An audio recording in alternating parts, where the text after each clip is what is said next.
Have you ever felt that no matter how hard you try, the results still aren't ideal? At a time like this, you might wonder, what's the point of all this effort? I'm so tired, maybe it's better to just give up. This is actually the mindset that many people are facing nowadays, and you can understand this attitude as lying flat, which is also the inspiration behind our topic. Flat out relaxation, turning life pressure into mental success, exploring the lying flat mindset among young adults. We are Team 10. I'm Eunice. And I'm Grace. And I'm Luna. And these are the table of contents we are going to talk about. First of all, let's talk about what the term lying flat is all about. In 2021, lying flat became a buzzword on the internet in China, giving specific sociological meaning of neither having a family nor pursuing other life goals, and emphasis on just maintaining the minimum survival standard.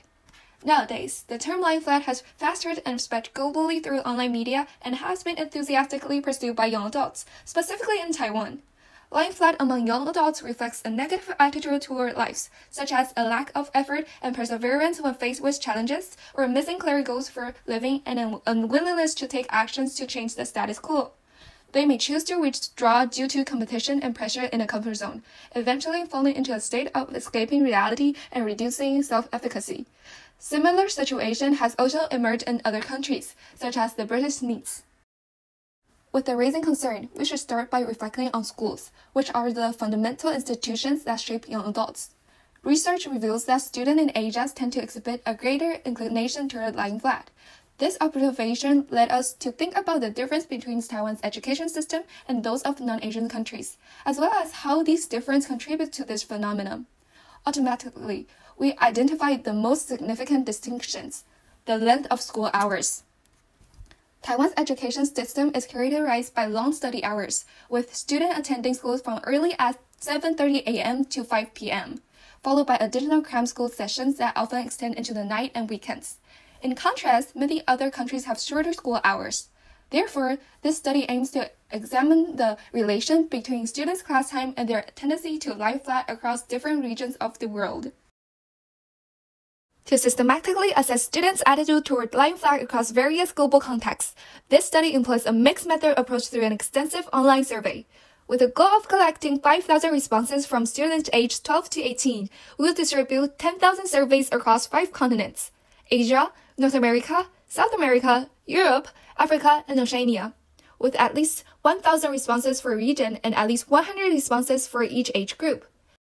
To maximize global participation, the survey will be disseminated through multiple social media and shared in relevant online communities, student organizations, and academic networks. This global sampling strategy ensures a diverse and representative dataset, allowing for cross-regional comparisons. By analyzing the lying flat tendency level in different regions, we seek to determine whether shorter school hours correlate with higher student self-efficacy.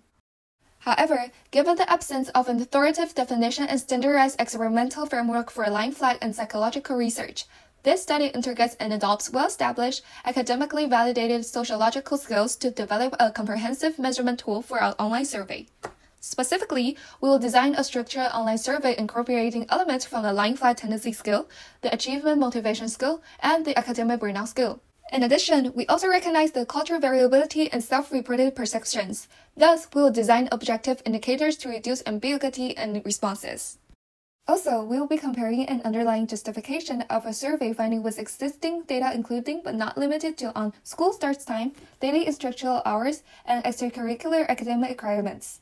This comparative analysis will provide deeper insights into how factors influence students' psychological and behavioral response toward education.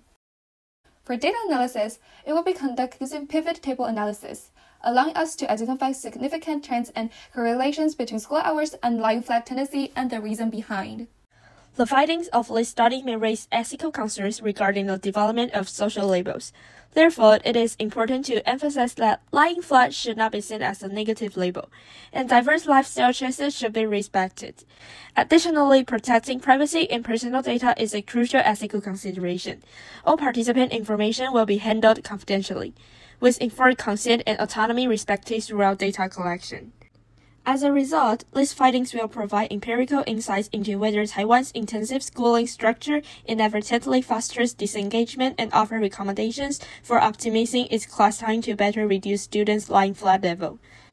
The purpose of this study is to investigate the extent of the current phenomenon of lying flat among young adults and the reasons behind it, and to summarize the feasible solutions to improve the problem by adjusting the class hours.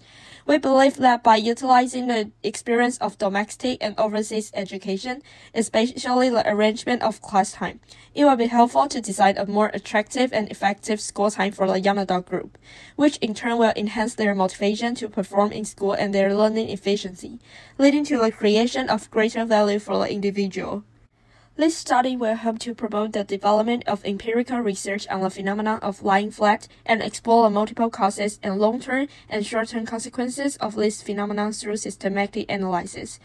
Ultimately, this study will provide concrete and practical suggestions for the government, educational institutions, and the community to help young people get out of the lying flat predicament and revive their motivation and enthusiasm for life, so as to promote their self-growth and career development, and achieve more positive social integration and personal values. As a psychology-related study, especially in the field of social psychology and developmental psychology, this study can also have a positive impact on the fields of education, sociology, and public policy, and promote cross-field cooperation and improvement, so as to help young people get out of the predicament and realize their self-development and social contribution in a wider scope. Our total research budget is £250,000, allocated as follows. To ensure research integrity and asset protection, we have allocated the following: £10,000 for professional liability insurance, £8,000 for equipment insurance, £5,000 for ethics review application fees. For acquiring research instruments, £20,000 for test purchases, £20,000 for psychological skill acquisition, £10,000 for archival research access fees. For data handling, we have £15,000 for survey platform fees, £20,000 for data collection and analysis software. Personnel support includes £100,000 for personnel and research assistants. For participant engagement, £30,000 for survey, distribution, and advertisement. To accommodate unforeseen costs, we have £12,000 in miscellaneous funds, and this budget supports our comprehensive and large-scale research study. Our research will start with a 2-month literature review to gather existing studies, identify gaps, refine our theoretical framework. In month 3 and 4, we will design surveys and research instruments, conducting initial tests for refinement. From month 5 to 7, we will collect data and perform a pilot study to test our methods and correct any issues before full data collection. Month 8 and 9 will focus on analyzing the data using statistical or qualitative techniques to answer our research questions. In month 10 and 11, we will document findings, discuss implications, and compare them with existing literature. Finally, in month 12, we will review and format our work for submission, ensuring quality. In conclusion, this research aims to help young adults reignite their passion for studying and learning before they lose hope in their education, with a particular focus on the role of self-efficacy. Through investigation and analysis, we explore how class hours and other factors influence young adults' attitudes toward education. By fostering an environment that encourages learning, exploration, and self-discovery, we aim to activate their intrinsic self-efficacy, the belief in their own ability to succeed in academic tasks. This self-efficacy is essential in changing their attitudes toward education, motivating them to engage more deeply with their studies and overcome academic challenges. In the long run, cultivating this growing sense of self-efficacy and a positive attitude toward life is likely to help young adults persevere through frustration and setbacks.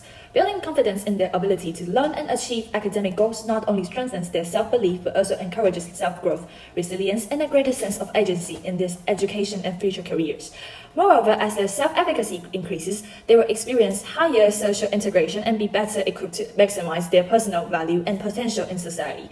Ultimately, fostering self-efficacy will help these young adults navigate life's challenges with greater determination, promoting both their academic success and overall well-being. And these are some main resources we used in our project. Thank you for listening, and we are looking forward to see you again.